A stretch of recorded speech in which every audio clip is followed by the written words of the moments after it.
buenas tardes. Se abre la sesión para celebrar el acto de apertura del nuevo curso académico 2024-2025. Sean, pues, mis primeras palabras de bienvenida a todos los presentes, a todos los autoridades que hoy nos acompañan, así como a los compañeros de esta regia institución que es, como todos sabemos, el centro de estudio y de difusión de todas las bellas artes sevillanas. Este acto, como he dicho, va a estar arropado con la presencia de una serie de autoridades que hoy nos dignifican, pues, con su compañía. En primer lugar, tenemos en la mesa presidencial, a mi derecha, al excelentísimo señor don Marcelo Maestre León, fiscal de la Real Maestranza de Caballería de Sevilla. Al ilustrísimo señor don Pedro Sánchez, ¿cómo es? ¿Sánchez qué? Porque no quiero que te equivoques. Pedro Sánchez Núñez. Es que hay que tener mucho cuidado ahora con los apellidos. Y es que es el vicepresidente de nuestra academia. Tenemos también, como no, el honor, la satisfacción de haber recibido hoy en nuestra casa a la ilustrísima señora doña Nuria Canivel, que es la decana del Colegio de Arquitectos de Sevilla. Y, por supuesto, como siempre, a nuestro querido compañero, el ilustrísimo señor don Fernando Fernández Gómez, que es el secretario general de esta Real Corporación. Siguiendo el protocolo de este acto, vamos a dar en primer lugar la palabra a nuestro secretario general para que nos haga el resumen de las actividades desarrolladas durante el curso 2023-2024. Don Fernando. Señor fiscal de la Real Maestranza de Caballería, ilustrísima señora decana del Colegio Oficial de Arquitectos de Sevilla, señoras, señores, queridos amigos todos. Durante el pasado curso 2023-2024, la Real Academia ha cumplido el objetivo de completar su nómina de académicos numerarios con la elección, a mediados del pasado mes de junio, de la bailarina doña Manuela Morales Tirado. Con ella serán ya 40 los miembros numerarios, tal como está previsto en los estatutos. Este nombramiento venía a culminar un curso especialmente intenso en cuanto a actividades musicales, ya que con un concierto homenaje a García Lorca de la guitarrista japonesa Neneo Komura se abrió, a la ópera y a la zarzuela se dedicaron sendas sesiones coordinadas por el académico y crítico musical don Andrés Moreno Mejía en nuestro salón de actos, con la creación del cuarto encuentro internacional de compositores, con la actuación de jóvenes intérpretes de distintos países y con un extraordinario concierto de piano de Óscar Martín se cerró el curso. Con intervenciones musicales se hicieron además diversos actos, como la entrega de premios de la selección de otoño, con una nueva actuación de Neneo Komura, la presentación de la revista Cuadernos Terminantum, con la del pianista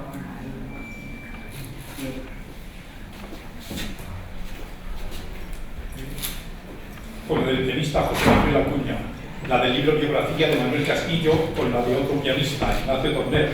Ya la música estuvo dedicado el ingreso del correspondiente en Espartinas, don Álvaro Arranz, que cerró el discurso con intervenciones suyas a la viola, acompañado al piano por Juan Rodríguez Romero y Wolfgang Ramos a la trompeta. Y no ha sido don Álvaro Arranz el único académico electo que ha ingresado. A lo largo del curso han leído también sus discursos de ingreso los numerarios electos don Daniel Bilbao Peña y don Jaime Gilareva. El señor Bilbao Peña trató en su discurso sobre la idea dibujada, tema al que contestó el señor Sánchez Artenegui, y el señor Gilareva sobre el enigma de la creación artística, contestándole el señor Guiñardo López. El señor Arranz, presentado por el señor Rodríguez Romero, nos habló sobre el compositor sevillano Felipe de los Ríos, y el correspondiente en 2 semanas, don Antonio José López Gutiérrez, presentado por el señor Sánchez Núñez, del documento como instrumento de globalización en tiempos de Alfonso X. Numerosas han sido también las actividades relacionadas con la arquitectura, y de especial interés el ciclo 3 miradas sobre la ciudad, coordinado por el académico don Francisco Torres Martínez, en el que participaron los profesores de la Escuela de Arquitectura, don José Ramón Sierra y don Francisco Gómez, que dieron sus personales visiones de las ciudades de Sevilla y La Habana, y doña María González García, que hizo algunas consideraciones sobre el encuentro entre el campo y la ciudad, ejemplificadas en proyectos del equipo de arquitectura Sol 89 en distintas partes del mundo. De gran interés fue la mesa redonda moderada también por el señor Torres Martínez para tratar del futuro de la Casa de la Moneda, con intervención de los arquitectos Moreno Torralba, Barroca Nuño y García Tapial y la arqueóloga Romo Salas, cuyas conclusiones fueron enviadas al excelentísimo ayuntamiento por si consideraban oportuno tenerlas en cuenta, recomendándose la redacción de un plan director de actuaciones y la realización de excavaciones arqueológicas preventivas, ofreciéndose a los arquitectos de la Academia a colaborar en lo que pudiera ser necesario. Y todavía un tercer ciclo, coordinado por los señores Pellezuelo Hernández y Gabriel Prieto, se celebró para tratar ahora del papel de la mujer en el arte, en el que las profesoras de nuestra universidad, doctoras Magdalena Illán, Mercedes Fernández y África Cabanillas, analizaron las figuras de la condesa de Lebrija y la dibujante de Tejero, mientras el académico señor Gabriel Prieto nos habló de la duquesa de Avillo. Sobre el problema del levantamiento, restauración y conservación de las pinturas de Francisco Hohenleiter en el Teatro Coliseo España, nos habló el académico señor Arquillo Torres y el profesor González Munuera sobre los enigmáticos mensajes que contienen los relieves de los tímpanos de las puertas de nuestra catedral. A lo largo del curso no hemos tenido la guitarra baja de ningún académico, pero sí la de una persona cercana a ella dentro del mundo del arte. Nos referimos a Francisco Ruiz, más conocido por Marcelo, el mejor vendedor de obras en bronce de nuestros días, al que se deben la mayor parte de las esculturas que enriquecen la ciudad, y con él trabajaban normalmente desde hace muchos años todos los escultores de la Academia, los cuales consideraron de justicia dedicarle un homenaje. Se celebró en su honor una mesa redonda en la que participaron todos los miembros de la sección, y se ha pedido al Ayuntamiento de Valencina de la Concepción, donde se hallaba su taller, que le dediquen una calle, pues gracias a él han pasado por ese municipio los mejores escultores de nuestro tiempo. Y no ha sido este el único homenaje que hemos celebrado. Una exposición de reproducciones de acuarelas de Pedro Cano, bajo el título Las ciudades invisibles, se dedicó al escritor Italo Calvino, en colaboración con la Real Academia de Buenas Letras, en el centenario de su nacimiento, y en el rodaje de la película dedicada al arquitecto Aníbal González, estrenada a principios de curso, algunas de cuyas escenas se habían rodado en nuestra sede, participaron las académicas María del Valle Gómez de Terreros y Amparo Graciani García. Preocupación constante de la Academia a lo largo del curso ha sido el cuidado de la ciudad y su patrimonio, como se refleja en las actas de los plenos que hemos celebrado todos los meses y en los escritos enviados a los organismos correspondientes, sugiriendo, denunciando o felicitándoles por la redacción de determinados actos. Han preocupado en este sentido las obras de rehabilitación iniciadas en el Museo Arqueológico y se ha pedido permiso para visitarlas, y también la ampliación del Museo de Bellas Artes, sobre la que el arquitecto Eduardo Mosquera pronunció una conferencia adhiriéndonos a su proyecto de utilizar para su ampliación el Palacio de Monsalves y la antigua Biblioteca Pública. Se visitaron asimismo las obras de restauración de la fábrica de artillería y se felicitó a los arquitectos que las dirigen, los señores Reina, Huesa y Martínez Moya, por el modo realmente ejemplar como las están llevando a cabo, con un absoluto respeto a los restos existentes.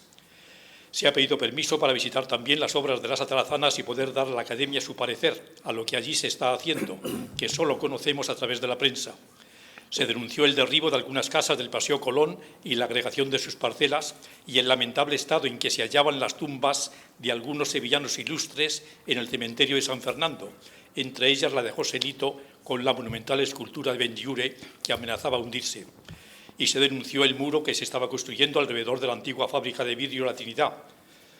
Lamentamos, por otra parte, la transformación que estaban sufriendo en su conjunto el Paseo de la Palmera y el barrio del Porvenir, donde bonitos chalets construidos en los días de la exposición de 1929 estaban siendo sustituidos por bloques sin atractivo arquitectónico alguno, y el estado en que se hallan algunos de los más emblemáticos pabellones levantados para aquella exposición, sobre todo los de Argentina y Guatemala, los cuales necesitan, como otros pabellones, urgentes trabajos de reparación, que deberían llevarse a cabo a la mayor brevedad para poderlos presentar dignamente en las celebraciones previstas con motivo del centenario de la exposición. Nos preocupa también el estrés a que está siendo sometida la Plaza de España, sugiriendo la creación de un órgano autónomo en el que estén representadas las dos instituciones afectadas, Patrimonio Nacional y Ayuntamiento, y que sea este órgano el que determine lo que deba ser la plaza en el futuro, para su mejor conservación. Se lamentó la vandalización que había sufrido la Cruz de la Plaza de Santa Marta, que movió al Ayuntamiento a digitalizar en 3D los monumentos de la ciudad más sensibles y expuestos al vandalismo, y se ha reiterado la necesidad de eliminar el parking que sigue ocupando el antiguo Corral de las Herrerías y de ennoblecer y musealizar toda esta zona de la muralla almohade con la Torre de la Plata, para que pueda ser visitada por el público y tenga oportunidad de conocer su rico pasado histórico. La Academia se ha pronunciado también por el destino de los paneles de azulejos y piezas de cerámica de la que fue la casa de José Gestoso, en la calle Gravina, que ha sido vendida y va a ser transformada en apartamentos turísticos, y también por los azulejos del cenador de la alcoba del Alcázar, para que se procure no dañarles en las excavaciones arqueológicas que se están realizando antes de proceder a su restauración. Se felicitó por su parte al Ayuntamiento por su decisión de adquirir la antigua venta de los gatos que hicieran famosa a los hermanos Becker y por ajardinar y ennoblecer los aledaños de la Capilla de los Humeros, donde se proyectaba construir una casa. Y se felicitó al Cabildo de la Catedral por los trabajos de limpieza y restauración que había llevado a cabo en la Giralda, dirigidos por el arquitecto Martínez Moya, y también por los de la ejemplar musealización de la cripta de la Basílica del Salvador. Se felicitó asimismo a Martínez Moya por los trabajos llevados a cabo en la parroquia del Sagrario durante los últimos años, que mostró a los académicos en la exposición presentada en las salas de la Fundación Cajasol. La Academia se adhirió, por otra parte, a la plataforma constituida para la conmemoración del primer centenario de la Exposición Iberoamericana de 1929 y a la candidatura de la ciudad de Carmona como Patrimonio de la Humanidad, sobre la cual se celebró en nuestra sede una mesa redonda moderada por el señor Cabeza Méndez, en la que tomaron parte diversos académicos, miembros del Consejo Asesor de la candidatura impulsada por el Ayuntamiento de la localidad. Se celebró, como todos los años, la Exposición Internacional de Otoño, dedicada a este curso a la pintura, en la que participaron 139 artistas, concediéndose el primer premio a doña Virginia María Rodríguez Pérez por su obra Paisaje Amarillo. Los premios estuvieron patrocinados, como en años anteriores, por la Real Maestranza de Caballería, el señor Duque de Alba, los señores marqueses de Méritos, los señores don Alfonso y doña Alejandra de León, el Círculo de Labradores y el Corte Inglés. Una exposición monográfica con sus esmaltes sobre metal mostró en nuestra sala Villegas la académica Lourdes Cabrera, bajo el título La magia del fuego. Además del boletín correspondiente al curso anterior, ha visto la luz en la Academia un nuevo número de la revista de temas de estética y arte, el 34, que ha sido publicado, como desde sus inicios, gracias al generoso mecenazgo de la Real Maestranza de Caballería. Y en nuestra sede ha tenido lugar la presentación de dos libros, uno dedicado a la memoria de don Manuel Castillo, original de Pedro Sánchez Gómez, y un ejemplar monográfico de los cuadernos Ferdinandum, que edita la Orden de Caballeros de San Clemente y San Fernando sobre la figura del Santo Rey.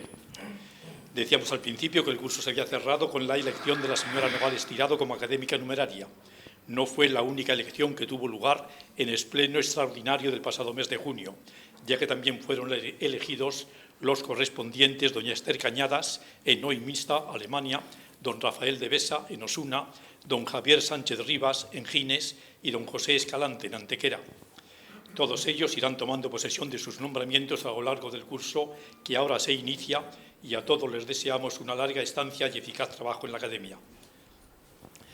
En cuanto al funcionamiento interno de la Real Corporación, tenemos que decir que ha estado marcado, como en cursos anteriores, por la precariedad económica, con unos ingresos mínimos y la servidumbre que nos crea tener que encargarnos, junto a la Academia de Buenas Letras, del mantenimiento en su conjunto de la Casa de los Pinelo. A principios de curso se nos habló de la posibilidad de conseguir una subvención con cargo a los fondos FEDER destinados a facilitar la visita turística a edificios públicos, pero la posibilidad no se ha materializado, a pesar de haberse presentado los correspondientes proyectos arquitectónicos, obra de los señores Torres Martínez y Cabeza Méndez.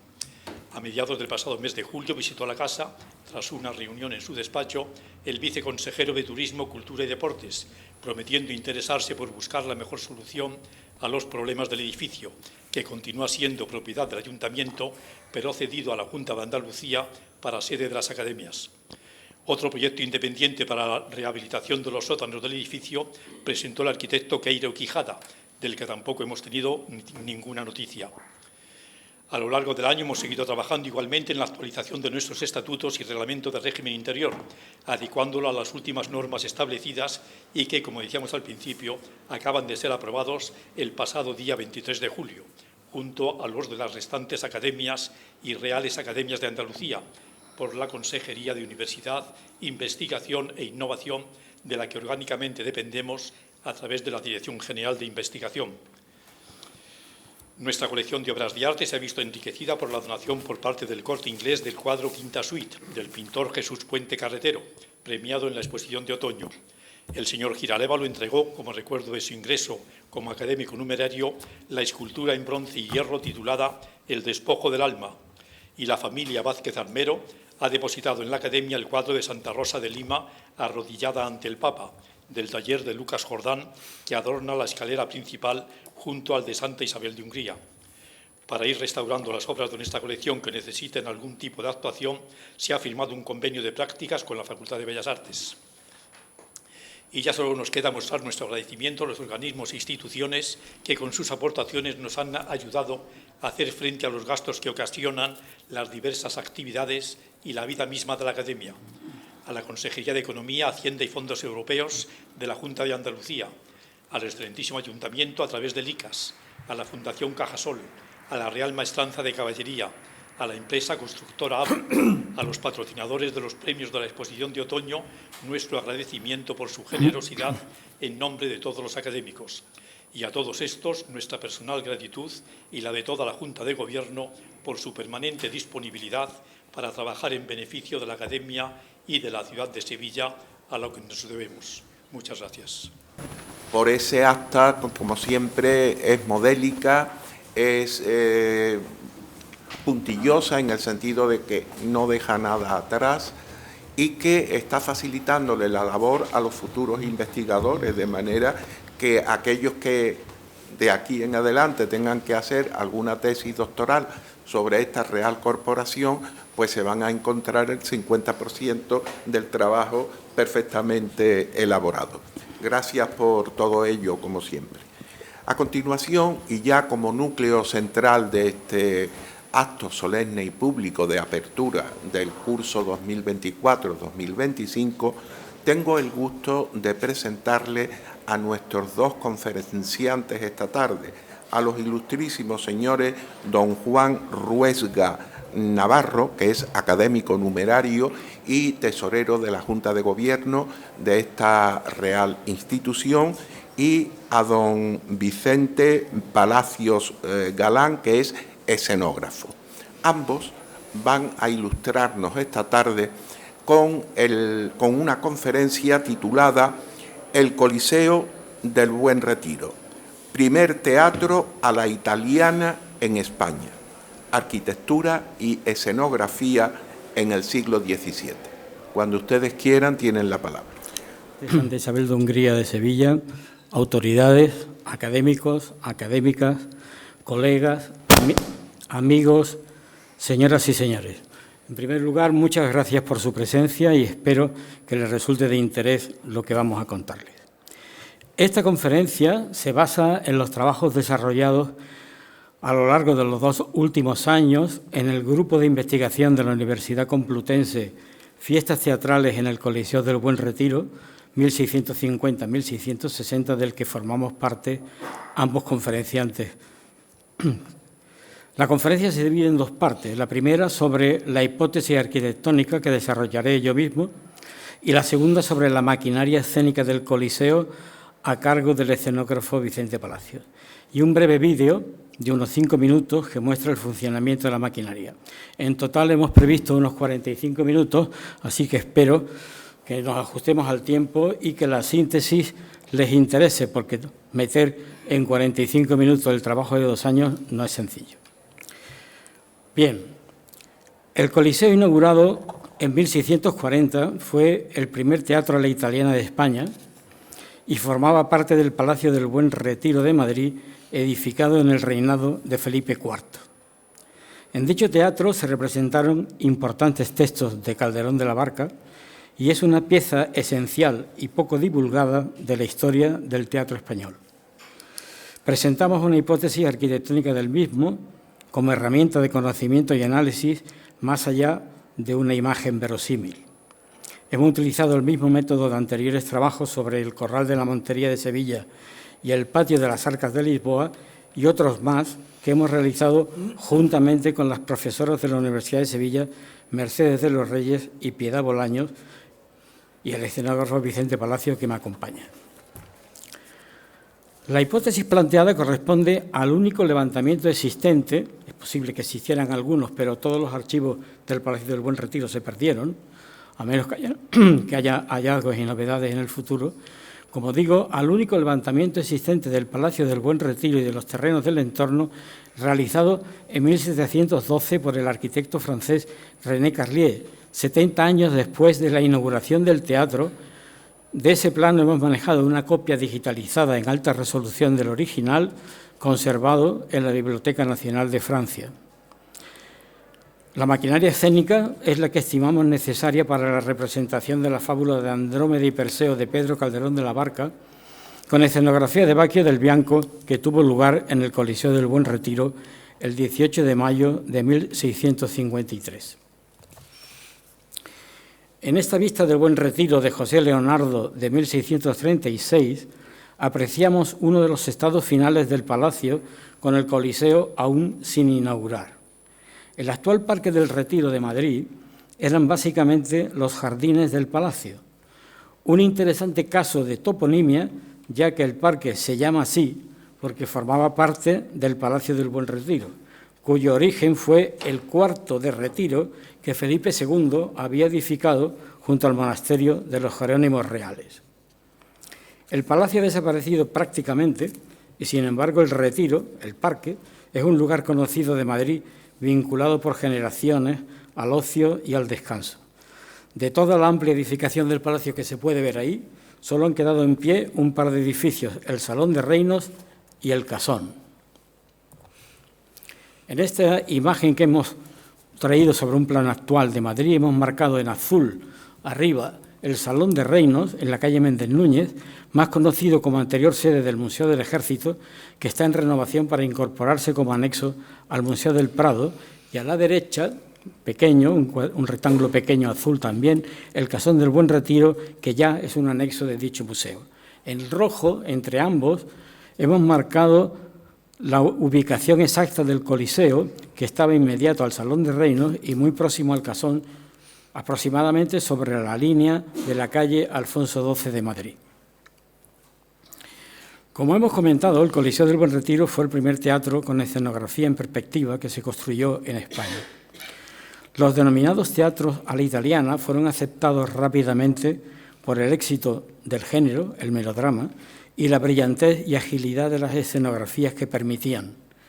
Las principales cortes europeas construyeron edificios teatrales a la italiana y la española fue de las primeras. A pesar de la importancia del Coliseo en la historia del teatro español, hay poquísima información gráfica.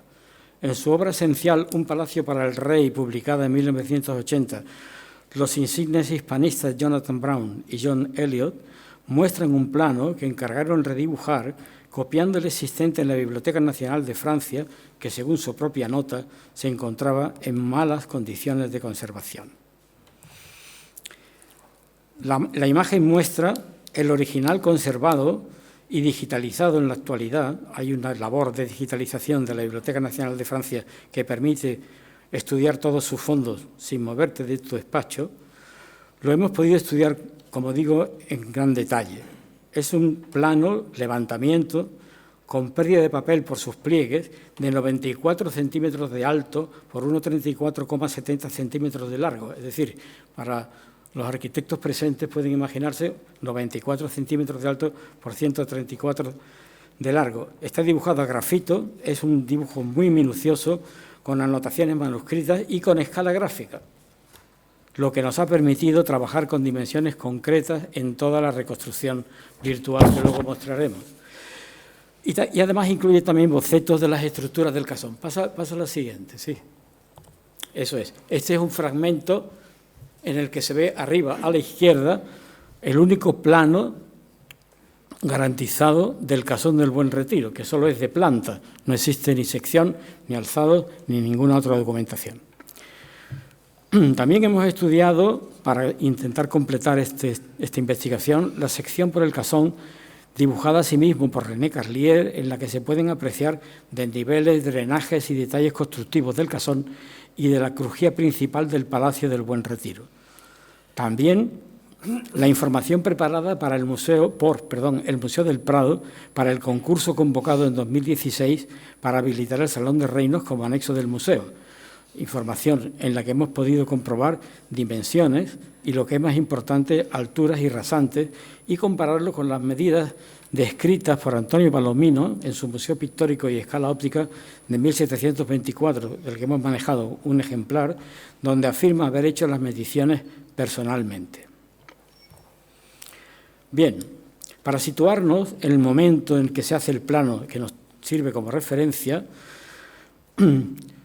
el siguiente. A la muerte de Carlos II, como ustedes saben, es nombrado rey Felipe V, nieto de Luis XIV de Francia y primer monarca español de la Casa de Borbón. A su llegada a Madrid en 1701, el joven rey planea construir una nueva residencia porque tanto el Alcázar como el Buen Retiro no eran la idea que un monarca educado en Versalles tenía de un palacio real. Tras la Guerra de Sucesión, la idea se retoma y se le pide a Robert de Cot, jefe de la oficina de edificios del rey, arquitecto principal del rey francés, como digo, que se ocupe del proyecto, y este envía a su colaborador, el mencionado arquitecto René Carlier, a Madrid a recopilar la información necesaria para el proyecto, porque el proyecto se haría en París. Arriba y a la izquierda vemos algunos de los varios planos, como el anterior, realizados por René Carlier y enviados a París, y a la derecha un plano del proyecto de Robert de Cot. Hubo sucesivos ajustes, pero este es, digamos, el proyecto más interesante. La idea principal de Robert de Cot, no puedo detenerme mucho en explicarlo, era que el nuevo palacio se organizara en un eje norte-sur con el acceso principal por la actual calle de Alcalá. Desde un punto central de la fachada de poniente del nuevo palacio se construía una galería cubierta, que veremos ahora con más detalle en el siguiente plano, que llevaba directamente al edificio del Casón, que se convertía así en punto de entrada a las edificaciones del Palacio del Buen Retiro. Eso es. Ahí veis el nuevo palacio en rojo, a la izquierda, el Palacio del Buen Retiro. Se plantean, como digo, dos palacios, el de Felipe IV y el nuevo diseñado por de Cot para Felipe V, que nunca llegó a construirse, previsto en una posición más elevada en la ladera, junto al gran estanque que aún existe hoy en el Parque del Retiro. Tras la llegada a Madrid en 1714 de la nueva reina, la italiana Isabel de Farnesio, los cortesanos franceses fueron enviados de nuevo a París. El arquitecto René Carlier, sin embargo, se queda en Madrid hasta su fallecimiento en 1722. En el Escorial, la pareja real apreció su capacidad tanto en el Buen Retiro como en el Alcázar y en la granja de San Ildefonso, donde demostró grandes conocimientos de arquitectura y jardinería. Su hijo, Francisco Carlier, también arquitecto, fue elegido por el rey Fernando VI para construir el monasterio de las Salesas Reales, del que nos queda la excepcional iglesia de Santa Bárbara. Madrid al siglo XVII tiene un rápido crecimiento, como se refleja en el plano de Pedro Teixeira de 1656, del que ofrecemos un fragmento, el fragmento que corresponde al Palacio del Buen Retiro. La edificación de todo el complejo del Buen Retiro se inició en 1630 bajo la directriz del conde duque de Olivares, con el arquitecto Alonso Carbonell, y el asesoramiento del pintor y arquitecto Giambattista Crescenzi, superintendente de las obras reales, que también había trabajado en el Escorial, sobre todo en el Panteón Real. A partir del éxito en la edificación, ya que todo se completa en solo 10 años, y tras la inauguración del Coliseo en 1640, pieza final del programa real, el conde duque entra políticamente en claro declive y apenas sobrevive a su obra, pero esa sería otra conferencia. En esta vista de la calle de Alcalá, en 1750, de Antonio Joly, que se conserva en la Real Academia de San Fernando, se aprecian las edificaciones del palacio durante el reinado de Fernando VI, así como el Coliseo, que había sido reformado. Había estado en Madrid, en el Palacio Farinelli, contratado para mejorar el teatro.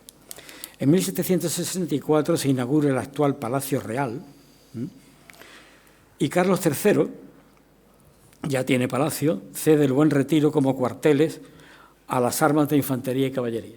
Es decir, que el Palacio Real pasa de la noche a la mañana a convertirse en cuarteles. Durante la Guerra de la Independencia, dichos cuarteles y parte de los jardines del Retiro son fortificados por los franceses, modificando rasantes y talando arboledas. Los ejércitos ingleses lo arrasaron en 1813 y posteriormente Fernando VII derriba las edificaciones que quedaron en mal estado y modifica los jardines. Este es un plano de 1879 de Madrid, que traemos el fragmento correspondiente a nuestro palacio, en el que podemos apreciar que queda del Palacio del Buen Retiro 2 fragmentos. Pocas edificaciones tan representativas de un momento de la historia de España y de su monarquía, el final de los Austrias y el comienzo de la dinastía borbónica, han desaparecido casi por completo como este. En el plano de Madrid que les mostramos, podemos apreciar que solo quedan cerca del edificio del Museo del Prado, abajo y a la derecha, el Salón de Reinos arriba y el Casón del Buen Retiro a la derecha, y sobre todo el reformado Parque del Retiro, que fue cedido en 1868 por la República al municipio de Madrid con la condición de que no se alterasen ni su uso ni sus límites, lo cual ha sido una providencia. La importancia del Coliseo del Buen Retiro en la historia del teatro español del siglo de oro queda reflejado en numerosos e importantes trabajos de historiografía. Los edificios finales del palacio son el Casón y el Coliseo, ambos responsabilidad directa del arquitecto Alonso de Carbonell. 2 edificaciones que culminan el programa cortesano, un salón de baile y un teatro. Frente a la brillantez y claridad del Casón, el Coliseo realmente no representa ningún avance, teatralmente hablando, tipológico notable. Los cambios y mutaciones escenográficas eran uno de los atractivos y logros del teatro a la italiana, y la buena visibilidad del escenario por los espectadores era esencial. Pero no ocurre así en el Coliseo, lo cual sorprende porque sabemos que tanto Carbonell como Crescenzi conjuntamente se desplazaron a Sevilla en 1627 y suponemos que conocieron el Corral de la Montería, recién inaugurado en el Alcázar, según proyecto del notable arquitecto Bermondo Resta. El Corral de la Montería, como digo, fue construido con diseño de Bermondo Resta y es un encargo del propio Felipe IV y del conde duque de Olivares, que en aquel momento era el alcaide del Alcázar, que supone un hito en la arquitectura teatral al ser la primera sala ovalada, primer ejemplo europeo de esa tipología, con los palcos trazados, aposentos en la denominación del 17, para favorecer la visión del tablado, escenario diríamos nosotros, y además estar cubierto, como se aprecia a la perfección en el plano conservado en el archivo de Simancas. El plano de la derecha es una reconstrucción que hemos realizado nosotros y está adaptada al Patio del León, lugar donde se encontraba, de hecho, el Corral de la Montería. Con este antecedente en una residencia real, esta es nuestra reconstrucción virtual, una imagen de nuestra reconstrucción virtual del Corral de la Montería. Con este antecedente en una residencia real y conocido el proyecto con seguridad por el rey y el conde duque, ya que seguramente se encargó para coincidir con la visita de Felipe V a Sevilla en 1624, sorprende y mucho que no sea un referente para el Coliseo del Buen Retiro, al menos en cuanto a la orientación de vistas de los aposentos hacia el escenario, que ya habían quedado resueltos en la Montería. En el Coliseo colabora con Alonso de Carbonell el importante escenógrafo italiano Cosme Lotti. La sala, aunque con imposiciones importantes por parte de Protocolo Real, corre a cargo de Carbonell y la maquinaria escénica a cargo de Cosme Lotti. El nuevo teatro no es un edificio de gran tamaño, se mantiene en unas dimensiones discretas de salón o corral. El patio del Coliseo tiene una anchura de barandilla a barandilla de los aposentos de 10,40 metros, en tanto que el Salón Dorado del Alcázar de Madrid, donde se hicieron también representaciones teatrales, tenía 11 metros de pared a pared. A continuación, vemos imágenes de la maqueta virtual que hemos realizado. En esta primera, una vista cenital, referenciamos solo el fragmento en el que está el corral, el jardín alto y patio y parte del patio principal, marcando a la izquierda la zona que corresponde del plano de René Carlier. Pasa, por favor. Esta es una vista de la maqueta desde el patio principal. Pasa. Vista maqueta virtual desde los... Te has pasado una, perdona. Ahí, gracias. Vista maqueta desde los jardines. La siguiente es la sección por el jardín alto en el que se ve la fachada lateral del Coliseo. La sección longitudinal que hemos, entre todas las conjeturas y datos que hemos conseguido, hemos formulado esta sección longitudinal. Y aquí les mostramos una vista fugada del interior de la sala y del escenario. Esta imagen nos va a servir de apoyo en la descripción final. La sala tiene un espacio central en forma de U alargada, con muros de carga transversales y vigas que los enlazan, y una cubierta a dos aguas sobre cercha de madera, tal como nos sugiere el maestro Rafael Manzano, y con dos naves laterales de menor altura y anchura que alojan pasillos y fondos de los aposentos cubiertas a un agua.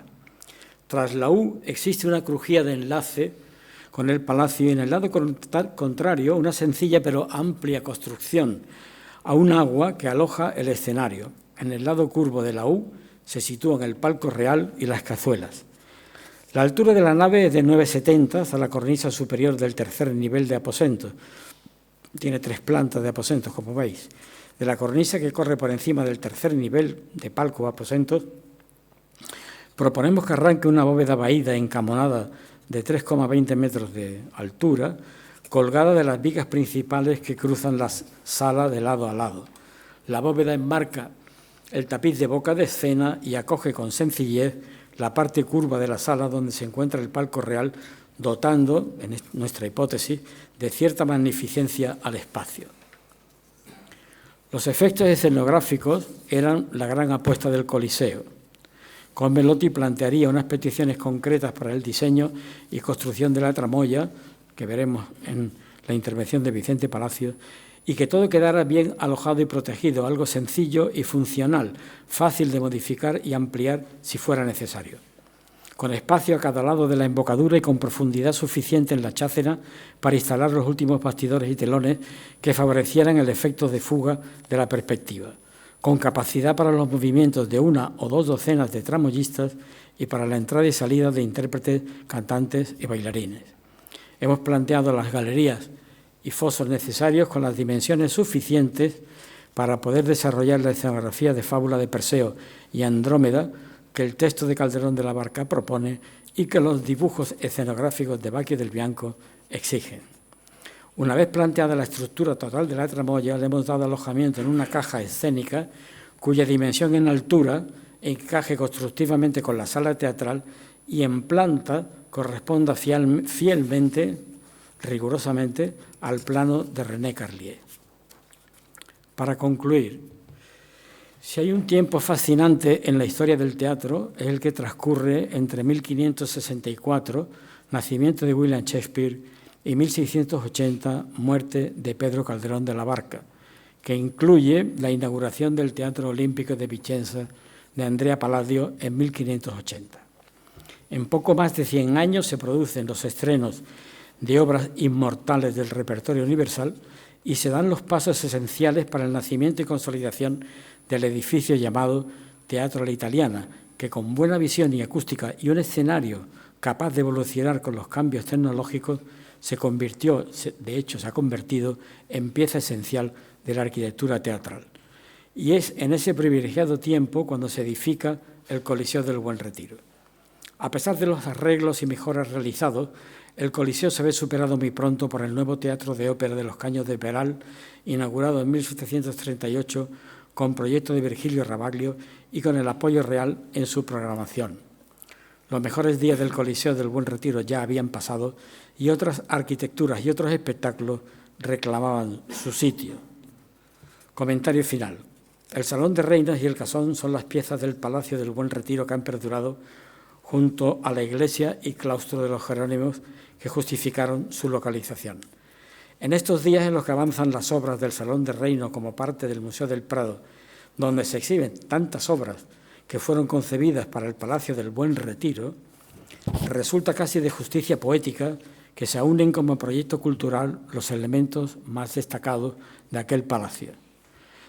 Para ser justos con el Coliseo del Buen Retiro, diremos que su idea y mito vive aún entre nosotros, más allá de la muerte de Felipe IV y la del conde duque, más allá de las obras de Calderón de la Barca y de la capacidad escénica del recinto al servicio del melodrama, cuyo éxito, el del melodrama, llevaba en sí mismo el principio del fin de nuestro siglo de oro. Cedo la palabra a mi compañero Vicente Palacios.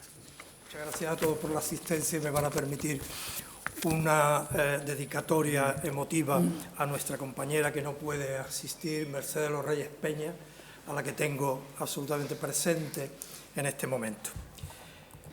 El edificio teatral, tal como hoy lo conocemos, tuvo su desarrollo en el periodo de 100 años que abarcan los siglos XV a XVI. Suele reconocerse su origen en la relectura del Tratado de Arquitectura de Marco Vitruvio hacia el año 15 a.C. Entre las aportaciones más relevantes se encuentra la perspectiva aplicada a la escenografía y los sistemas de iluminación de todo el aparato teatral. La maquinaria escénica utilizada en los teatros de ópera venecianos de mediados del XVII dominaría los escenarios de los teatros europeos durante más de 250 años.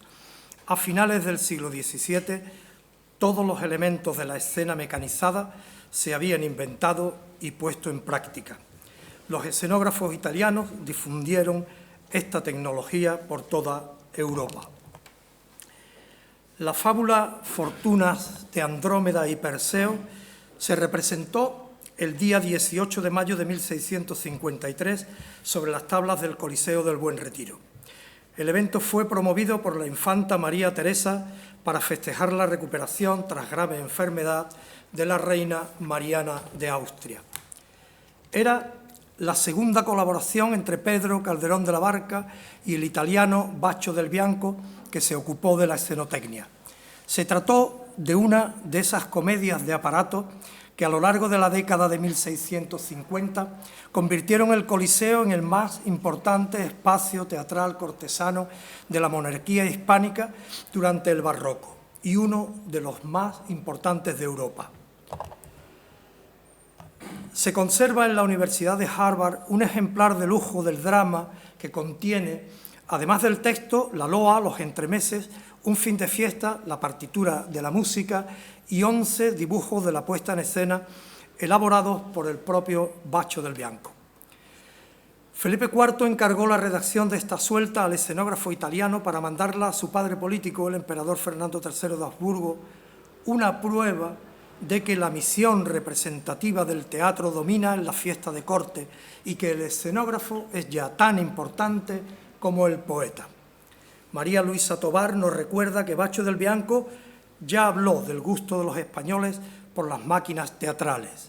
Decía: la profusión de mutaciones y riqueza escenográfica es una nueva forma de hacer teatro en la que lo maravilloso consiste también en la realización técnica de escenas complicadísimas que ponen de manifiesto la importancia de la tramoya.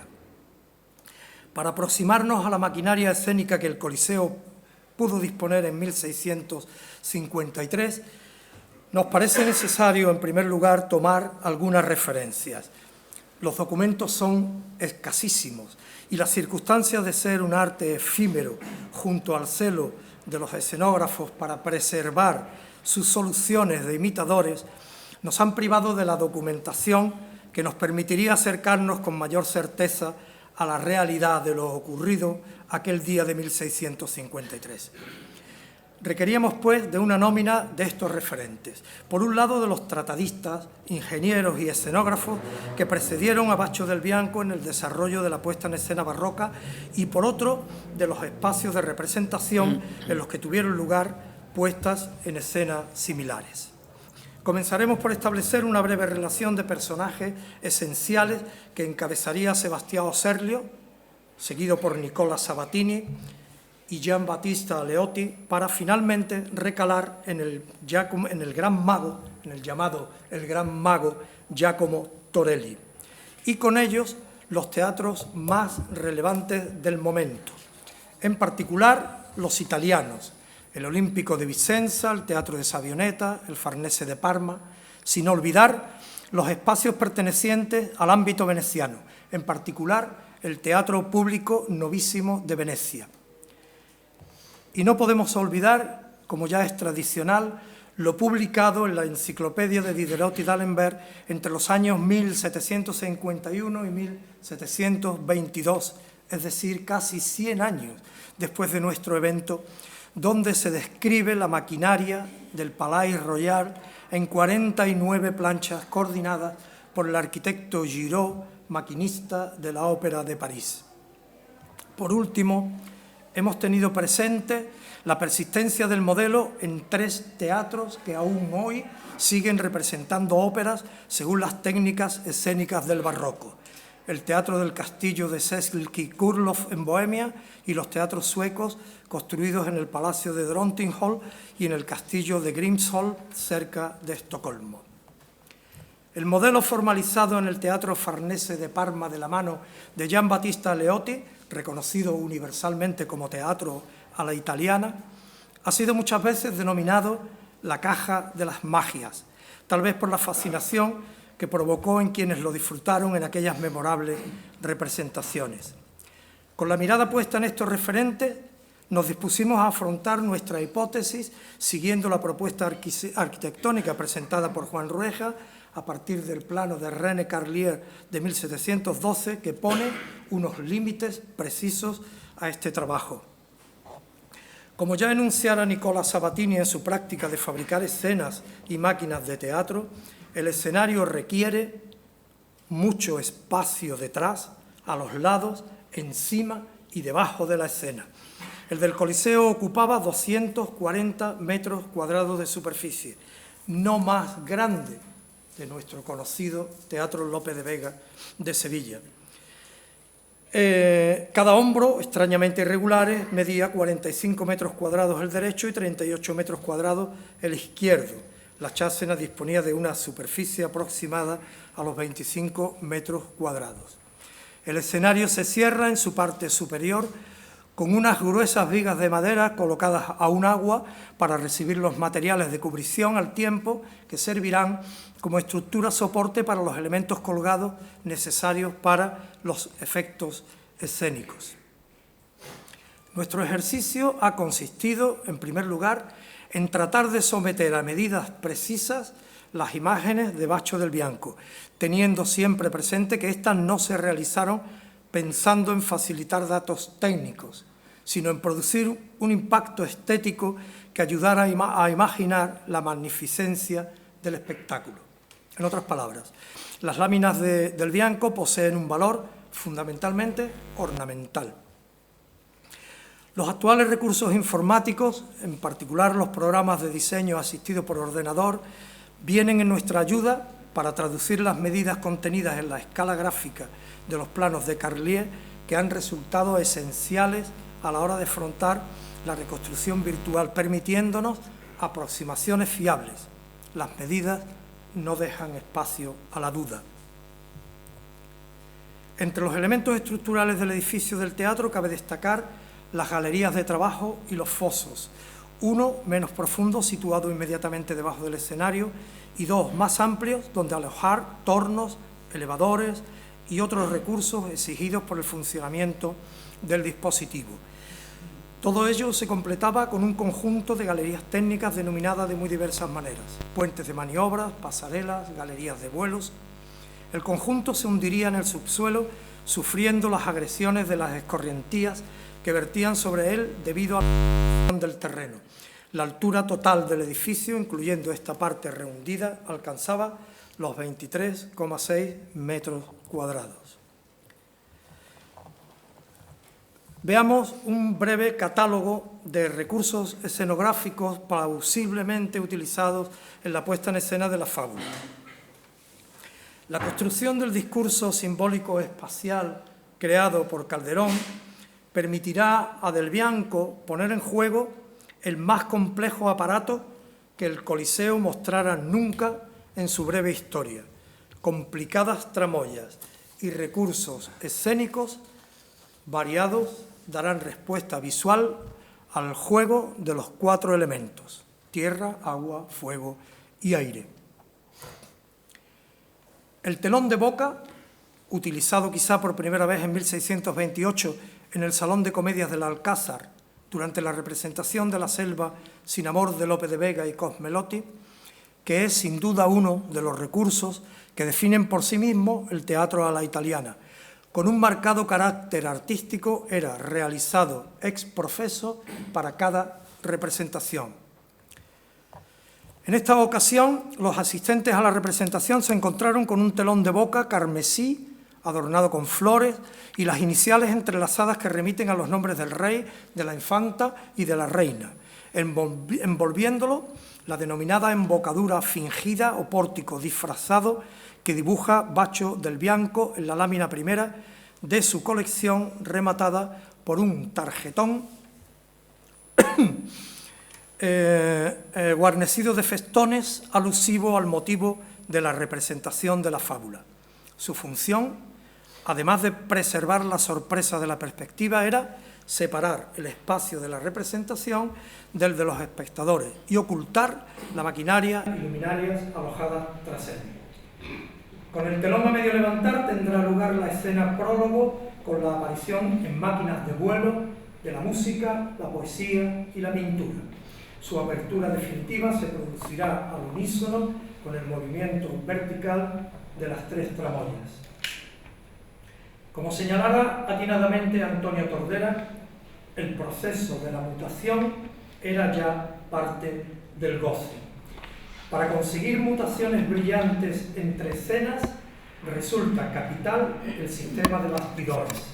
Construidos sobre marcos de madera, irían rehundidos en el foso, atravesando el tablado y montados sobre carretillas que se desplazarían por guías enjabonadas o tratadas con grasa de animal, colocadas en paralelo a la línea de proscenio.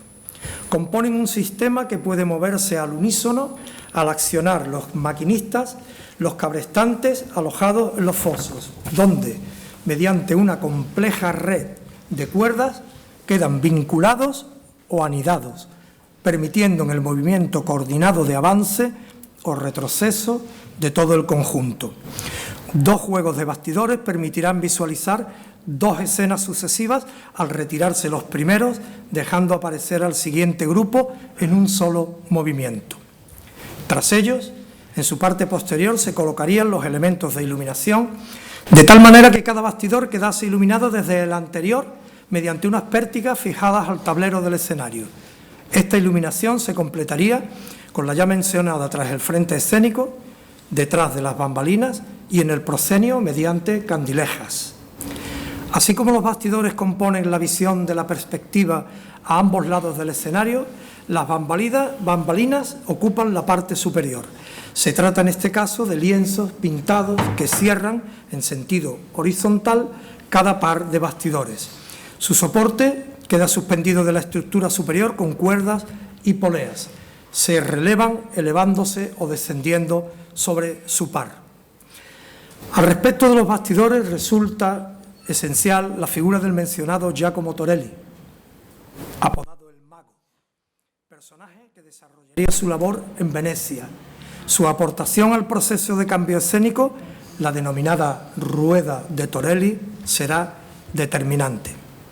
Tras su paso por los astilleros venecianos como ingeniero naval, se dedicó con celo en el Teatro Novísimo de Venecia a desarrollar una máquina que resolviera el movimiento de cambio de escena con el menor esfuerzo posible.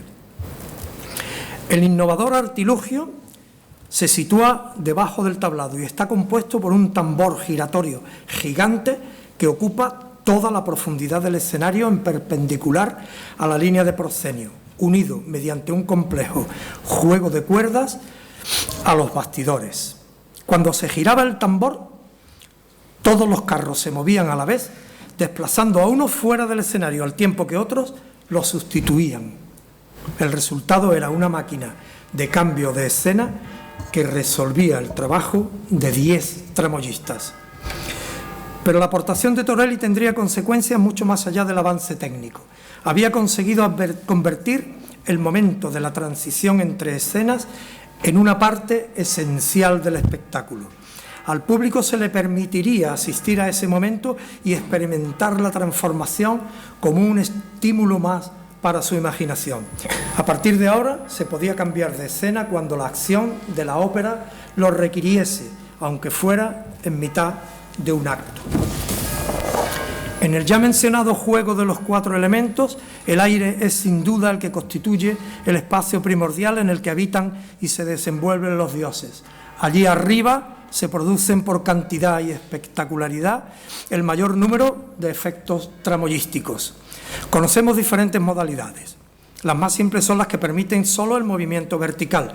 Si es necesario que la tramoya realice desplazamiento horizontal y vertical combinados, el sistema se complica. Se hará necesario disponer un carril por el que se desplazará un carro, alojando las poleas para permitir el movimiento vertical, además del horizontal. En ocasiones, como ocurre con la caída de la discordia en nuestra fábula, el personaje desciende sin el apoyo de una tramoya. Es posible que el sistema utilizado entonces fuera el denominado garabato, muy utilizado en los corrales, consistente en la sujeción con argollas fijadas directamente en el vestuario del personaje, que conseguirían un efecto más libre de caída y seguramente más espectacular, aun a riesgo de la integridad física del actor. El espacio acuático quedará caracterizado por la denominada marina, sin duda uno de los efectos más logrados del teatro áureo. La técnica empleada en este mecanismo parece la formalizada definitivamente por Nicola Sabatini en su tratado. Unos rodillos ondulados con forma de columna salomónica montados sobre unas cuadernas de madera forradas con tela pintada adecuadamente imitando el color del mar y la blanca espuma de las olas, que al hacerlo girar mediante manivela producirían un efecto de movimiento que podría producir resultados espectaculares. Para concluir esta breve relación de artilugio, mencionaremos los elevadores por escotillón. La aparición de un personaje o de un elemento de atrezo se resolvería mediante un elevador que, a través de un escotillón practicado en el tablero del escenario, lo situaría en escena. Recurso de sobra conocido por su frecuente uso en los corrales de comedias. Planteada nuestra hipótesis de reconstrucción de la sala y del escenario del Coliseo, de su dispositivo escénico y con este breve catálogo de artilugios plausiblemente empleados en la puesta de Andrómeda y Perseo, nos preguntábamos ¿qué pudieron ver Felipe IV y su esposa Mariana junto al resto de la corte y sus invitados aquel día de mayo de 1653 en el Coliseo? A continuación vamos a presentar un breve vídeo con 4 escenas de la fábula siguiendo las láminas de Del Bianco, la lámina 3, denominada Rústicas Caserías Nevadas con Caída de la Discordia, la 7, Infierno, la número 10, Marina con Perseo luchando contra el monstruo, y la lámina 11, Cortile Palaciega con apoteosis final. Consideramos en esta ocasión dar un paso más que en trabajos nuestros anteriores, atreviéndonos a dotar a las imágenes realizadas por Bacho Del Bianco en grafito, en blanco y negro, de la luz y el brillo del color que con toda seguridad tuvieron en la realidad. A tal fin, recabamos la colaboración de 2 colegas expertos en sus respectivas disciplinas. Gonzalo Barroso Peña, que nos acompaña hoy, doctor en Historia, Arte y Territorio, licenciado en Historia y Comunicación por la Universidad de Sevilla, y Pablo Grosso, licenciado en Bellas Artes, pintor. El primero ha llevado a cabo un detallado estudio cromático para la reconstrucción virtual de la fábula. Pablo Grosso, por su parte, ha iluminado las escenas a partir de las láminas de Bacho del Bianco, de un colorido de gran impacto. Ha querido, para respetar al florentino, dejar ver a través de sus aguadas las líneas originales del maestro. Nuestro reconocimiento a los dos por tan excelente aportación. Hemos tratado de poner en valor la verosimilitud del acontecimiento tal como quedó descrito por los cronistas, atendiendo a la propuesta arquitectónica formulada, al conocimiento de la historia de la escenografía barroca y a lo expresado en las láminas de Bacho del Bianco. Si bien debemos recordar que una reconstrucción virtual es tan solo una formidable herramienta de análisis que permite un acercamiento con la relativa certeza que pueden avalar las medidas, pero sin olvidar nunca que se trata tan solo de una aproximación pendiente de nuevas investigaciones que refrenden o modifiquen lo aquí manifestado. Vamos a pasar a ver el vídeo.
Così, giù da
Lógicamente, quiero felicitar muy sinceramente, recogiendo el calor del público, a nuestros conferenciantes, a don Juan Ruesga y a don Vicente Palacio, por esta cuidadísima e interesante exposición que acaban de hacer sobre ese mundo tan fascinante que es el teatro, donde se hermanan pues muchísimas manifestaciones artísticas, arquitectura, decoración, artes ornamentales y luego, por supuesto, toda esa maravillosa complejidad que supone la escenografía para la puesta en escena de las obras que se representan.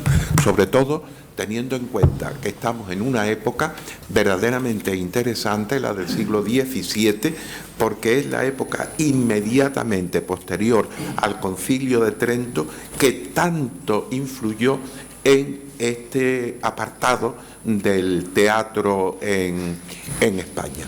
Por todo ello, felicito y me ratifico en ello a nuestros conferenciantes y sobre todo por este final apoteósico que nos han, que nos han premiado por todo ello, ¿no?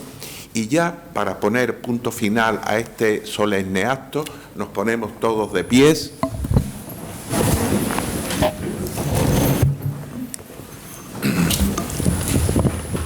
En nombre de su el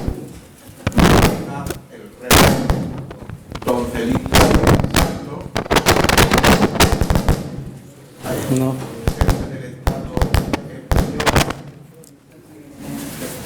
Y por la facultad que me ha sido conferida, declaro en su nombre abierto el curso 2024-2025. Muchas gracias a todos. Se levanta la sesión.